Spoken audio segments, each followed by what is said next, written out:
आठ वर्षर सुध हूँ केवल 4200 है 4200 से ही मूलधन उपर 10 शतकड़ा 3 वर्ष सुध के प्रथम कथा है सुध हर हूँ 5 शतकड़ा समय हूँ 8 वर्ष सरल सरल सुध आई हजिगला 4200 टंका है तापर है मूलधन समान फी समान सुध गुणन कौन हम 100 विभक्त सुध हार गुणन समय से कहला मूलधन समान फी हूँ 10,500 आम बाहर कले 4000 गुणन एति है 10,500 मूलधन के 10,500 तार पुणी कौन से ही मूलधन 10 शतकड़ा हार 3 वर्ष सुध सुध हार कौन है 10 शतकड़ा होगा समय 3 वर्ष होगा तार सरल सुध आई समान PTR बाय 100 पी माने प्रिंसिपल बा मूलधन टी माने टाइम बा समय आर माने रेट ऑफ इंटरेस्ट बा सुध हार विभक्त 100 है समान 10,500 है मूलधन गुणन 10 है तुम सुध हार गुणन 3 समय विभक्त 100 कटिगला 105 315 गोटे शून्य देदेव है नुह या भर अबुझा कौट रहा कार कौन परिणीता सी कला तू तो भूल भाल सब कर मुंड टोका दे कौन बसिक तो न बुझी पाच पचार लाज लगुच कि ते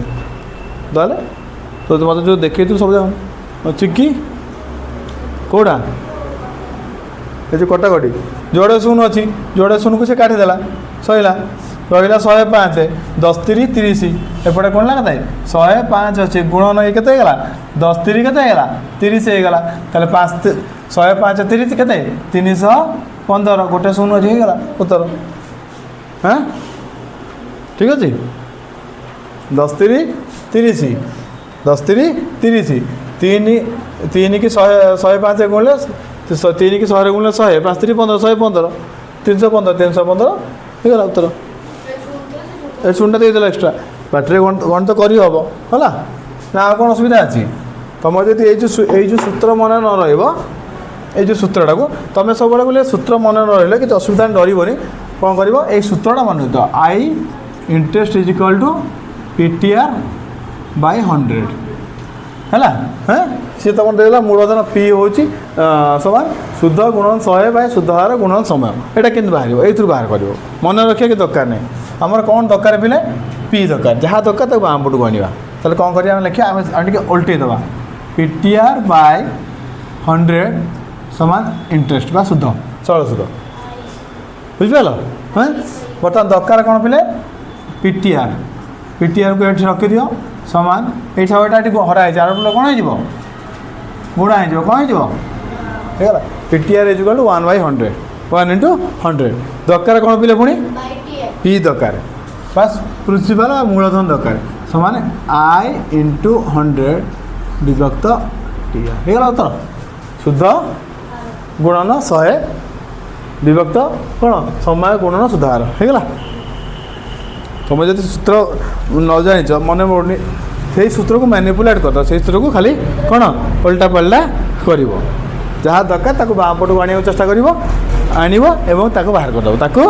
करदे घोषिक मन रखा दरकार नहीं कि एमती कले कौन लाभ हम तुम ना तुम गणितटार सूत्रटा को व्यवहार कर शिख आम खाली मन रखीदे घोषिक हेन तो परीक्षा मन पड़े अरे PTR बाय 100 जे मूलधन सूत्र कौन थी भाव समय नष्ट दरकार नहीं आस्ते रफ को पड़े एमती बाहर करदेव मैनिपुलेट करदेव ना तो से कले भी किसी असुविधा नहीं सार तुम नंबर काट लंबा होगा अत मूलधन समान तुम लिख सूत्र डायरेक्ट लिख I is equal to by लिखिद PTR I 100 is equal to I PTR अलग कले से करदेव किसी असुविधा नहीं जगह तो हाथ मिलूँ ना करदे बाहर करदे पार मुझे डिटेल्स करेली बुझेगा तुम डिटेल्स न कर सीधा लिख PTR by 100 is equal to I PTR is equal to एति TR एप्रू डायरेक्ट कर जोड़े स्टेप कटिगला छोटिया जगह होनी ताले भी सार जानी जाए ना फंडामेंटाल क्लीयर अच्छी इंटरेस्ट मार्किंग भल हम एमती कौन मन पकई भूल भाल कर न क्लीयर है आसो हाँ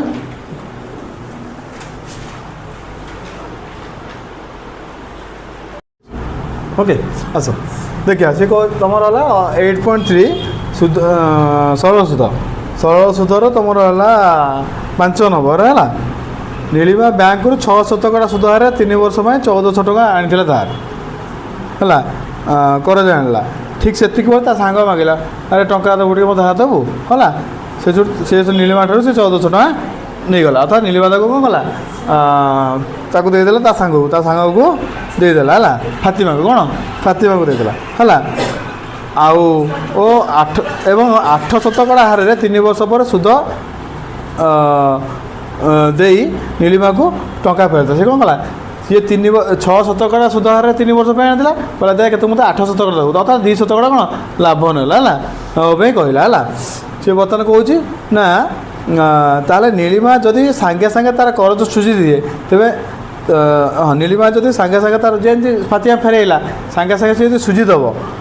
ଯଦି ସେ ସୁଝିଦେବ ତାହେଲେ ସେ କେତେ ଟଙ୍କା ଲାଭ ପାଇବ ଟଙ୍କା ଆକାରରେ। ତ ଦେଖିଲୁ କିଏ ଫୋନ୍ କରୁଛନ୍ତି ହେଲା। ଯଦି ନୀଳିମା ଯେତେବେଳେ ଫାତିମା 3 ବର୍ଷ ପରେ ଫେରାଇ ଦେଲା, କେତେ ଫାତିମା ନେଲା କେତେ 8 ଶତକଡ଼ା ସୁଧ ହାରରେ, ନୀଳିମା ଆଣିଥିଲା କେତେ 6 ଶତକଡ଼ା ସୁଧ ହାରରେ ହେଲା। 6 ହେଲା ସୁଧ ହାରରେ। ତେଣୁ ସେ ଯଦି ଠିକ୍ 3 ବର୍ଷ ପରେ ଯେମିତି ଫେରାଉ ସାଙ୍ଗେ ସାଙ୍ଗେ ସେ ଯଦି ଦେଇଦେବ ହେଲା, ତାହେଲେ ସେ କେତେ ଟଙ୍କା ଲାଭ ପାଇବ। ତାହେଲେ ସୁଧର ହାର ହେଉଛି ନୀଳିମା ପାଇଁକା କେତେ 6 ଶତକଡ଼ା ଥିଲା ହେଲା, ଏବଂ ସମୟ ଥିଲା 3 ବର୍ଷ, ମୂଳଧନ ଥିଲା 1400 ଟଙ୍କା। ତାହେଲେ ସହ ସୁଧ I ସମାନ PTR/100। ପ୍ରିନ୍ସିପାଲ ମୂଳଧନ 1400 ଗୁଣ 3 ବର୍ଷ ଗୁଣ 6 ଶତକଡ଼ା ବିଭକ୍ତ 100 ହେଲା। ତାହେଲେ ଲାଭ ହେଲା କେତେ, ସୁଧ ହେଲା କେତେ 252 ଟଙ୍କା ହେଲା। ନୀଳିମା କ'ଣ କଲା, ତାକୁ ଲଗେଇଦେଲା ସେଇ ଯେଉଁ ସୁଧ ଦେବା ସୁଧ ନୀଳିମା ପାଇବା କଥା, ନୀଳିମା ସେତିକି ଟଙ୍କା ସୁଧ ପାଇବା କଥା ହେଲା। କିନ୍ତୁ ସେ ସୁଧ ଦେବା କଥା କାହାକୁ, ବ୍ୟାଙ୍କକୁ ଦେବା କଥା। କିନ୍ତୁ ସେ ତାଠୁ ଫାତିମା ନେଇଗଲା। ସେ ଫାତିମା କହିଲା ତୁ ତ 3 ବର୍ଷ ପରେ ମୋତେ ଫେରିବୁ, ତୁ ସୁଧ ହାର କେତେ 6 ଜାଗାରେ କେତେ ହେଇଯିବ 8 ହେଇଯିବ, କେତେ ହେଇଯିବ 6 ଜାଗାରେ 8 ହେଇଯିବ। ତ ସମୟ ସେଇ 3 ବର୍ଷ ରହିଲା, ସୁଧ ହାର ଖାଲି ପରିବର୍ତ୍ତନ ହେଲା। ଇଏ ଆଣିଥିଲା 6ରେ ଦେଲା 8ରେ ତା ସାଙ୍ଗକୁ। ତା ସହ ସୁଧ କେତେ ହେଲା ନା PTR/100 ହେଲା। ସେଇ 1400 ଟଙ୍କା ମୂଳଧନ ରହିଲା, ସମୟ ସୀମା 3 ବର୍ଷ ରହିଲା, କିନ୍ତୁ ସୁଧ ହାର 8 ହେଇଗଲା ହେଲା। ଅତଏବ ସିଏ ଫାତିମା ସୁଧ ଦେବ କେତେ 336 ଟଙ୍କା। ତାହେଲେ ଫାତିମା ଯେତେବେଳେ ଫେରେଇବ ବ୍ୟାଙ୍କକୁ ନୀଳିମା କେତେ ଟଙ୍କା ଫେରେଇବ 1400 ଟଙ୍କା ଯୁକ୍ତ 252 ଟଙ୍କା, କେତେ 252 ଟଙ୍କା ଏତିକି କରି ଫେରେଇ ଦେବ। ସିଏ 336 ଟଙ୍କା କିନ୍ତୁ ପାଇଛି, 252 ଟଙ୍କା ଫେରେଇବ। ବାକି ରହିଲା କେତେ 336 ଟଙ୍କା ଫେରାଣ କେତେ 252, 84 ଟଙ୍କା ସିଏ ଲାଭ ପାଇବ। ବିନା କିଛି ନ କରିକିରି ବିନା ଇଏରେ 84 ଟଙ୍କା ସେ ଲାଭ ପାଇବ। ବୁଝିପାରିଲ?